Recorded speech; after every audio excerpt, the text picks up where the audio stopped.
let's just get into the news. Sorry I'm late. Let's just say I'm sorry.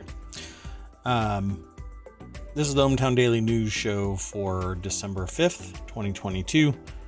I am Mayor Watt. That is ohmTown.com. I'm going to go through the news because I'm running really late, but I want to get it done so that we can either chat about the news as we go or just let you get on with your day. Today is Monday, and it's definitely a Monday. So let me do this news with you. And if you are in my chat, thanks for coming and hanging out. And kind of immediate, like the notice went out, and hopefully somebody will show up and we can have a good laugh and a chat and whatnot. So let me do the news. The very first article, and I will throw the links into the chat this time, and you can still vote on them. So Bitcoin could plunge 70% to $5,000, Standard Chartered predicts, in possible 2023 surprise. I don't know how it can be predicted as a surprise in 2023. Let me look at Bitcoin. Is at 16,995 at the moment, but we'll see. For the 5-day, it's actually up 16 whole dollars,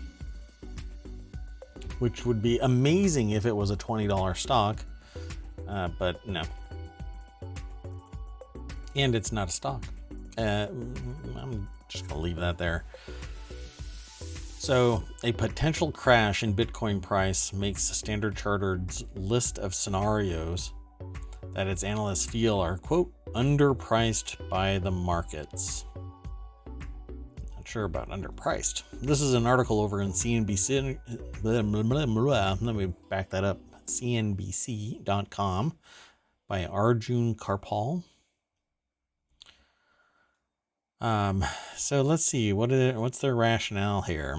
In a note entitled "The Financial Market Surprises of 2023," Standard Chartered outlined a number of possible scenarios that, quote, we feel are underpriced by the markets, end quote. Said rising yields along with a plunge in the technology stocks will lead to an acceleration of the Bitcoin sell-off and cause further bankruptcies and collapses in the crypto world. Hey, guess what? I've been predicting that. But not off of that. I think that it's because of regulation. I think regulation is going to drive the last coffin nail into Bitcoin. I mean, it's at $17,000 right now, but it's irrational exuberance. Look at FTX, for crying out loud. All of the stuff that we don't know about because there's lack of regulation just means something could happen. Something could happen at any given moment. You just don't know when the next breach, and there's constantly breaches, it seems.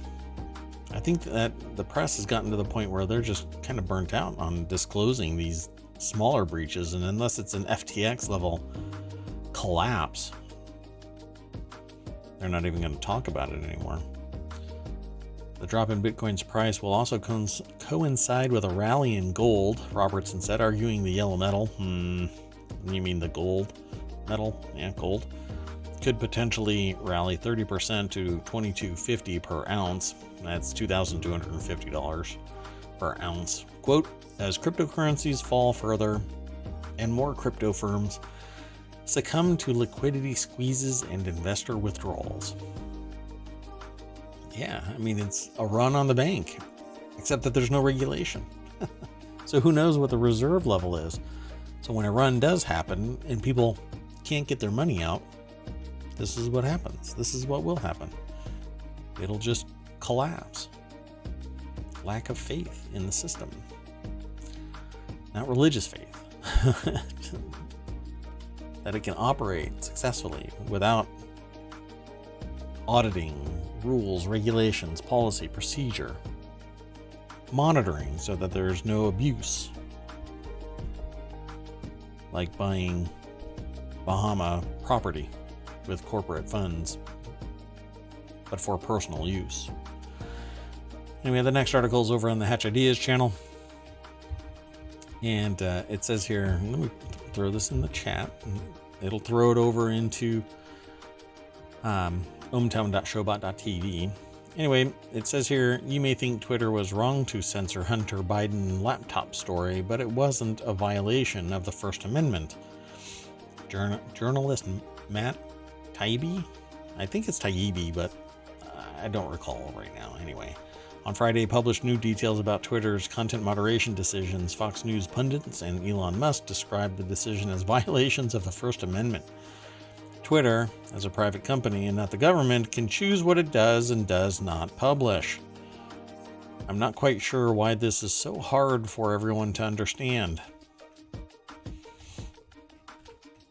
There are certain things that are protected classes, but other than that, if a private business does not want to do X, Y, and Z, they don't have to do it. They have to follow certain financial rules and regulations. But if they want to wholly delete something from the system because of whatever their rationale, it is not a First Amendment issue. First Amendment is a control on the government and what it can do. But a company can say, yeah, sure. Kelsey Vlamis over at BusinessInsider.com is the one that wrote this article here. But let's see where they go into greater detail in this. I'm not sure how detailed they'll go into it, but Twitter acting by itself to suppress free speech is not a First Amendment violation, but acting under orders from the government to suppress free speech, pardon me, with no judicial review is, Musk wrote, despite the fact that Biden's campaign was a private entity and therefore not the government.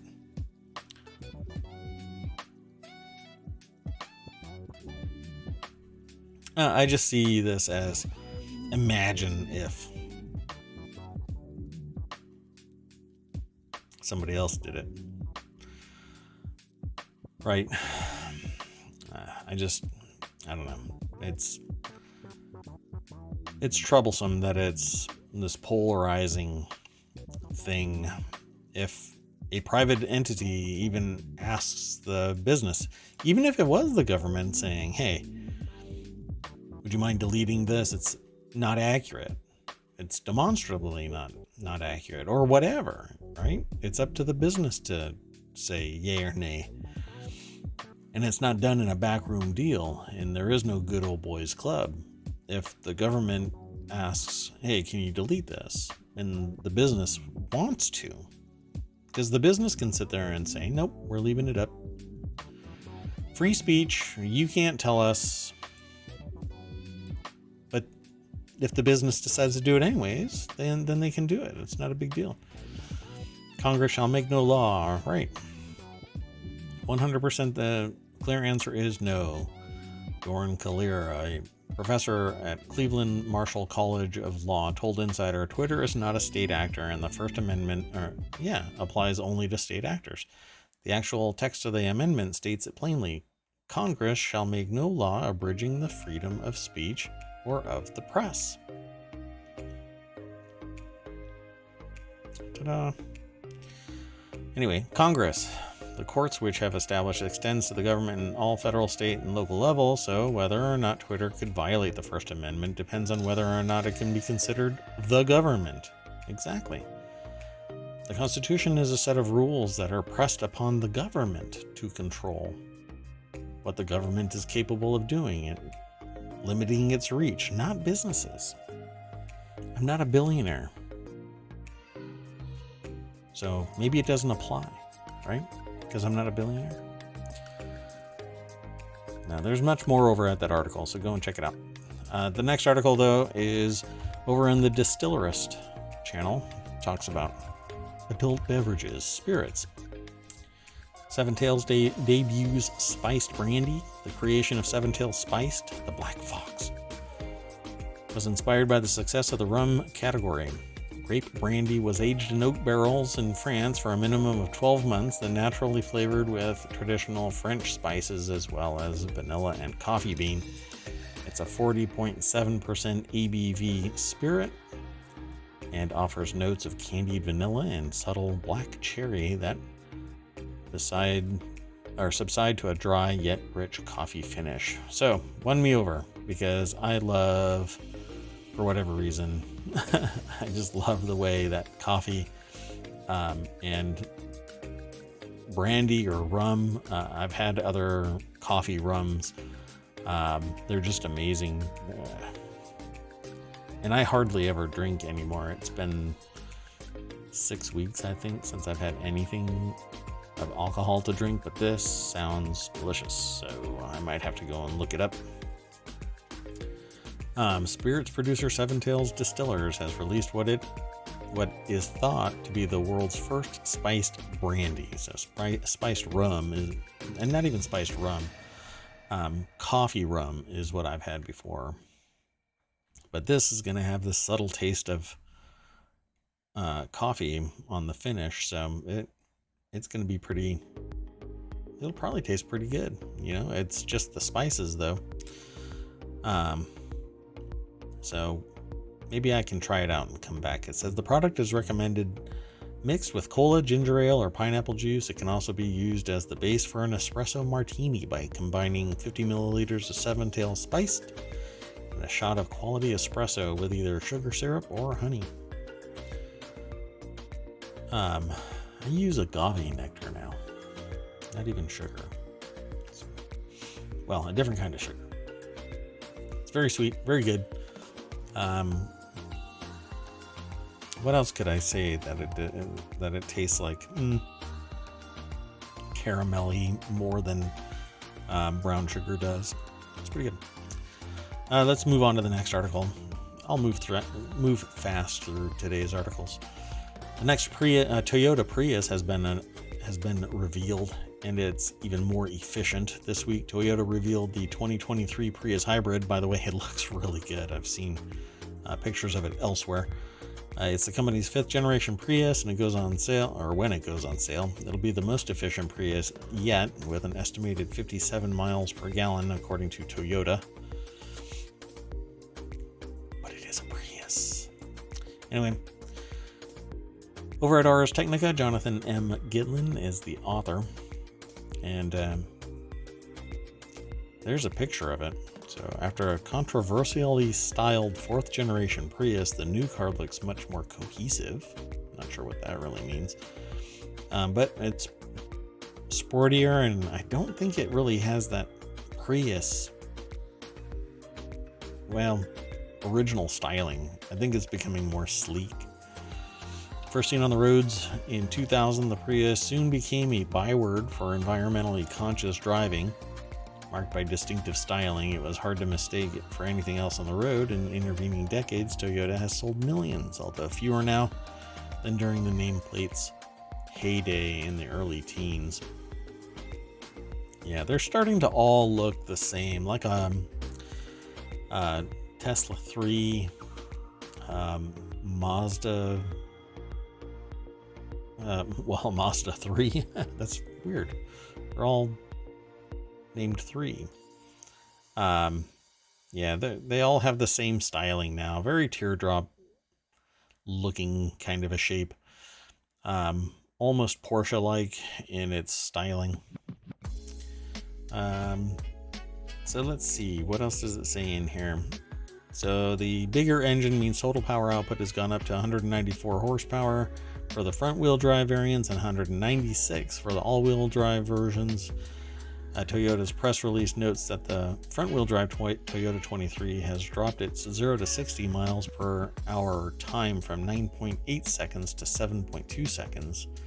So it'll be quicker in traffic as well. I think that's pretty spectacular. They could keep that going. Get it down to 5 seconds, I'll be happy.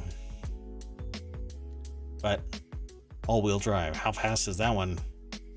To 60. Get it down to 5 seconds, come on. Anyway, it looks like a nice car. What's the price that it's going to come in at? It doesn't say here, I don't think. Yeah. I don't know.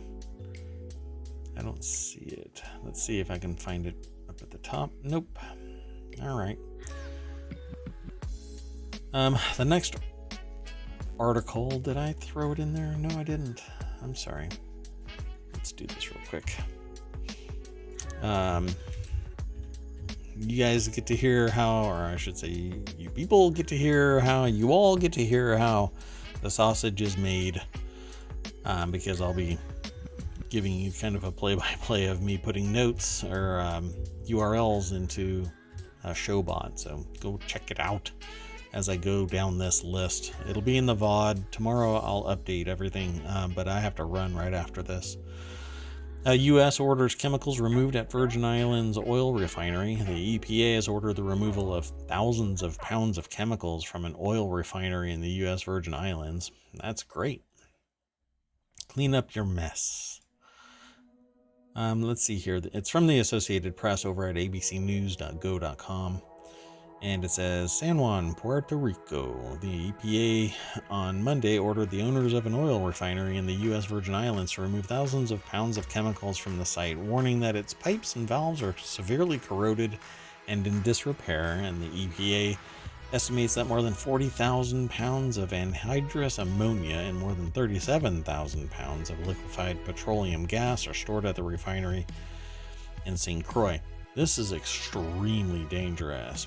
Anhydrous ammonia is extremely powerful when it detonates. It also ordered the removal of hydrogen sulfide. What the heck?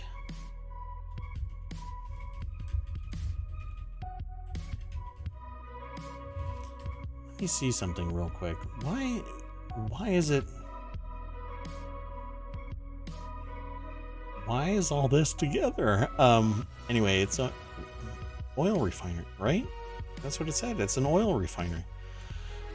I don't know. I'm not familiar with the process of refining oil, but anhydrous ammonia is very dangerous. The order comes after the EPA inspected the refinery in September and found serious deficiencies that could lead to a fire or chemical release, including piping and valves on LPG units that are severely corroded and in disrepair. And last month, the EPA announced the oil refinery could not resume operations without obtaining a clean air permit. So this is one of the things that I always say is that a business will exploit wherever it can to make a buck, even when it's at odds with the domestic policy and procedure. Well, if it matters to us here, let's go somewhere else. And then just drive the car into the ground and then walk away. Oh, we made our billions, so let's leave our hundreds of millions of equipment decomposing in some other country. They knew going into it, right? When the country said, hey, yeah, you can build your stuff here. They knew going into it that it was going to be abandoned, right? I'm sure. Let's move on to the next article. 3 ways cryptocurrency is changing the way colleges do business with students and donors. This is something that I wasn't initially going to take a look at, but I was curious. So let's go straight over to the article. And it says here, it's over at fizz.org by Nir Kashetri from The Conversation, which is another podcast and community. And it says here, with increasing public adoption of cryptocurrencies, especially among young consumers, that's not happening. Universities are exploring them too. As early as 2022, 20% of U.S. consumers had used cryptocurrencies. Yeah, I can't believe that. According to an April 2022 report, 28% of 13 to 39-year-olds had purchased at least one type of cryptocurrency. That I find really hard to believe. Among consumers in this age group, 13% had purchased and 38% were interested in a particular offshoot of cryptocurrencies called NFTs. Well, if that's what they are referring to, I'd have to click all of these links. When I do the show, my reaction is based on what I am reading at that time. And some of this stuff I have heard before, but I'm not sure what they're actually linking to. So like there's linking here, 20% of US consumers had used cryptocurrencies, is referring to an NBC article from March, end of March. But I'd have to go and read that. And I cannot believe that 20% of US consumers had used cryptocurrencies. That is an amazingly high number of consumers, for crying out loud. I just don't buy that. It's almost like somebody gamed this poll. It's an NBC poll, so I don't really buy into it. At any rate, the rest of this is about NFTs. I mean, it says NFT right here. So 38% were interested in a particular offshoot of cryptocurrencies called NFTs because it was all the rage. It was pure marketing. Sure, 38% are going to be interested in it. 13% had purchased NFTs. That, again, like the 20%, I find it very suspect. Almost like a bot went in and manipulated stuff. I would love to see the raw data. Cryptocurrencies have lost market value from the peak of about $3 trillion total market value in November 2021 to $804 billion in November 2022, and their uses are not as widespread as they were as recently as 2021. Despite the crashes in value and loss in confidence, the collapse of some large crypto exchanges,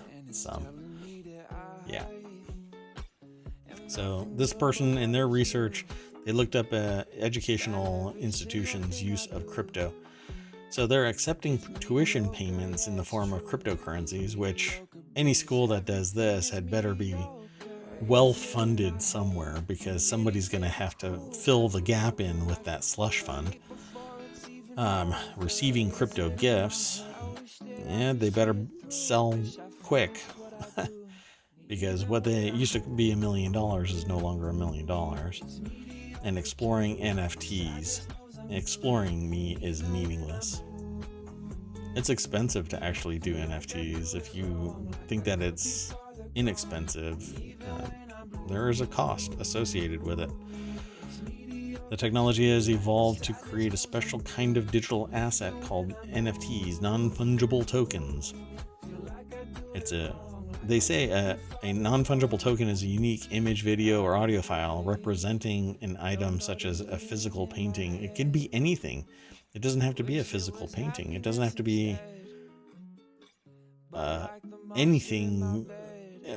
The image itself that you're buying and selling as an NFT that represents an NFT is the NFT. I mean, this is weird that on a science-based site that they're being so cagey about this. Of course, a non-fungible token is not the asset itself, but is a one-of-a-kind exclusive digital version of it. No, an NFT is representation of what the actual thing is, and it can also be the same. It can be the NFT. The NFT is the thing that's being bought and sold. It just represents either the NFT itself or something physical. One non-fungible token artwork, The Merge, was created by a pseudonymous artist and was sold for $91.8 million in December 2021. Art is in the eye of the beholder. That's over at cointelegraph.com. A life-changing money, the 10 most expensive NFTs sold to date. That's the article that article is referring to. Kind of interesting, but follow the link, go through ohmTown, go over to phys.org, and you'll be able to read more about it. Got a few more, about 4 more, and then I'll let you go. The next article is over in the Stock Marketeers channel. New Zealand plans law to force Google and Meta to pay news publishers for content. That's right. New Zealand intends to require large tech companies like Google and Meta to compensate local media companies for content they use and share on their platforms, which is absurd. Mike Murphy. It's all about, well, I don't know what it's about. Because nobody would know about this local news if it wasn't for the fact that it's published somewhere and it has to be discovered. The best form of discovery is on platforms that provide search results based on crawling the web. I mean, the best possible thing that could come out of the internet was crawlers to gather and align and produce upon demand the world's knowledge at your fingertips. Come on, New Zealand. There has to be... No, never mind. I'll leave that alone. Mike Murphy is the author of this over at MarketWatch.com. Growing effort worldwide to force big tech companies to compensate news outlets. Come on. You know, I understand if it's the entirety of the article and nobody ever follows the link because it's completely embedded. But is that what's happening here? Is that what they're going after? It says it's not fair that big digital platforms like Google and Meta get to host and share local news for free. It costs to produce the news, and it's only fair they pay. I'd like to know more, right? Not just be told that this is... Because the implications here is that they're hosting the entirety of the article and then not providing a link back to the source to... so many people just follow the link. Reddit is all about submitting a snippet of it, and even in the text of Reddit, in the comments section of Reddit, they're posting the entire article because somebody puts it behind a paywall. But facts are facts. They can't even be protected. Facts can't be protected. The display of them, sure. In some particular format, sure. But the facts themselves, even from investigative journalism, it is a fact. It can't be protected. The embodiment can be. The word for word redistribution of it can be. But a fact is a fact. 1 + 1 = 3, right? Anyway. In the U.S., for example, newspaper publishers' estimated revenue dropped by 52% between 2002 and 2020, according to census data. Jackson noted that New Zealand media outlets, particularly small and medium-sized newspapers, are struggling to survive as traditional advertising shifts online, so it's critical that those benefiting from their news content actually pay for it. So who's benefiting from it? Your local news would be bound within the locality only, and you would get a fraction of the traffic, if anybody even pulls it up. I really want to know more. I want to know more. So I guess I'll end up doing, because I did a strategic analysis on pivoting from physical print for newspapers in particular to online. And it is a very costly maneuver because at some point your consumer is either a newspaper, physical print consumer, or digital, and typically not both, right? That's what my research provided many moons ago. Now, I think that it's the other way around. More people are online than offline, and that's because you can get the world's knowledge at your fingertips. And you're not bound anywhere. Your reach is further. You know, write better, I suppose. I don't know what to say. It just seems ridiculous. Let's move on to the next article. Love to have a conversation about that. That would be great. If you're in the physical media, press, news, come and talk to me. Let me know where I'm wrong. It would be great. The Daily News Show is the next article's final destination in ohmTown, but it's actually sourced from abcnews.go.com, not TV. abcnews.go.com. And its major power outage after vandals sabotage multiple electrical substations. When I first heard about this is an article over at ABC News, like I said. Bill Hutchison Aaron Katursky and Matt Foster are the authors of this. Tens of thousands of customers were without electricity amid freezing weather, apparently, in North Carolina. I didn't know that. Let me pause that. Just stop that video right there. And it says here that vandals wielding firearms are suspected of causing a major power outage across a North Carolina county that has plunged tens of thousands of customers into darkness amid freezing temperatures, according to authorities. And when I first heard about this, while vandals, yeah, I suppose, the worst of this, well, it says evidence of sabotage was found at 2 key electrical substations following the massive blackout Saturday night, prompting the Moore County Sheriff Office to investigate the incident as a criminal occurrence and calling the FBI to assist in the probe. I think that it might be closer to domestic terrorism. And one of the really dangerous things here is that the defensibility of our electrical grid, it has always been in question with me. I don't think that wind energy, I've said this before in previous streams, I don't believe that wind energy is defensible. I don't think that hydrothermal, hydroelectric, thermal, geothermal, I don't think that solar is even remotely defensible. So you're really bound by either fossil fuels or nuclear. Now, fossil or fizzle, I suppose. You might want to use that pithy term there, but fossil fuels allow you to put it in barrels and store it somewhere, right? Underground as deep as you want. Same thing with nuclear power. All you need is something that can act as coolant. So you want to be close to water for most of the time. As far as I know, they've always been close to water, but we've never had a domestic nuclear event where radiation has been leaked. Foreign locations have had incidents, but it's typically because they don't put the right safety measures in place. Done and done.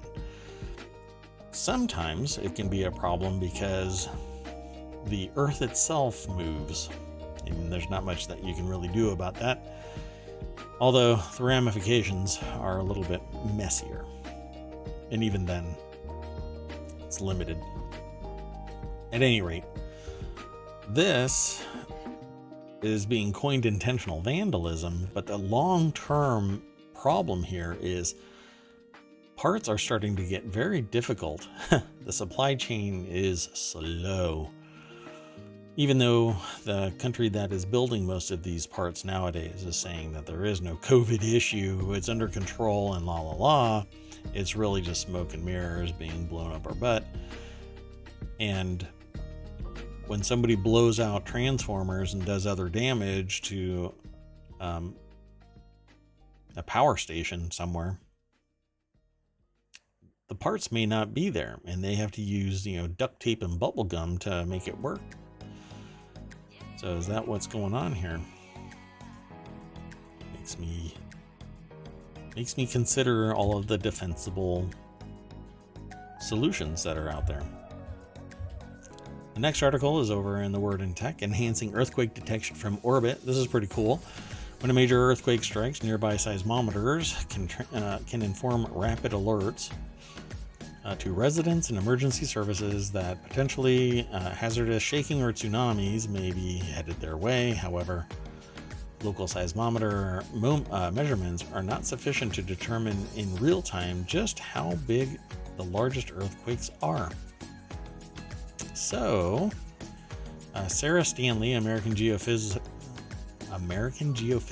Union, wrote an article for phys.org, and it says scientists have harnessed high precision measurements of ground displacement from global navigation satellite systems, or GNSS, such as GPS, which is GNSS, a form of it, to complement seismometer observations. GNSS data can differentiate between the largest earthquakes, but are noisier than data from conventional seismometers, which has limited their contributions in natural hazard applications. Well, guess why it now can be used?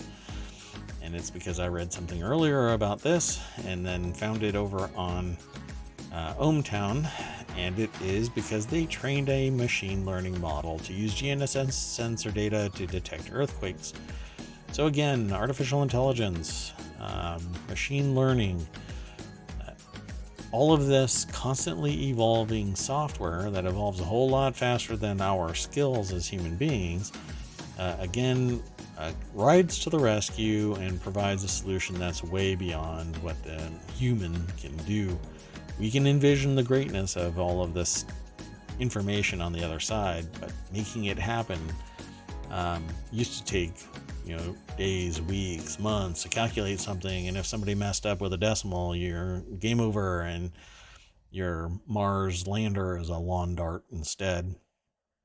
Well, anyway, it said, when pitted against existing GNSS earthquake detection methods, the new model detected more true seismic signals and triggered fewer false alarms. In addition, unlike previous methods, the new model relies on computationally lightweight processing and does not rely on additional corrections to account for false signals. Ta-da! It basically finds the signal in the noise and focuses on that. Pretty smart stuff going on out there. Fundamental research, folks. It goes from there to tactical to practical. So, I guess in the tactical sense of things, I don't think we'll ever have a nuclear drone that's practical. The Pentagon showed off its first stealth bomber in decades on December 2nd, and for weeks the U.S. military and manufacturer Northrop Grumman has been building up to reveal or posting pictures of the cloth-draped aircraft and promising a new technology ready to fight future threats. In an hour-long presentation, the Air Force finally unveiled the B-21 Raider, a bomber that can deliver a nuke and is capable of both manned and unmanned operations. Here we go.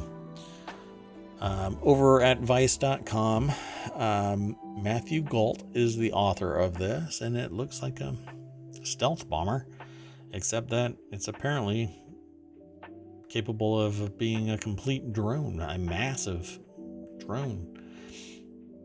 So let's see here. Strengthening and sustaining U.S. deterrence is at the heart of our national defense strategy, and so is our uniquely American spirit of innovation and invention to blow up other countries. Oh, that's not what they said. They stopped after invention. And if you want to see the strategy in action, just have oil. No, I'm sorry. That's not what they said. It said, and if you want to see the strategy in action, if you want to see America's enduring advantages in action, if you want to see integrated deterrence in action, well, just look at this aircraft, said Stark. No, I'm sorry, Austin. Again, I misquoted a little bit there. It wasn't Tony Stark. Anyway, the B-21 looks imposing, but what's under the frame and the space-age coatings is more impressive. I love engineering. I love, design. I love aesthetics, and it looks pretty. It looks amazing. What it does is, unfortunately, something that humans make necessary. Even others say that it's necessary. And I sit here and go, well, do we really need it? Is there ever going to be a time where we can all be unified as humans and not seek to blow each other up because of one thing or another? But we're still building bombers, so I guess not this year.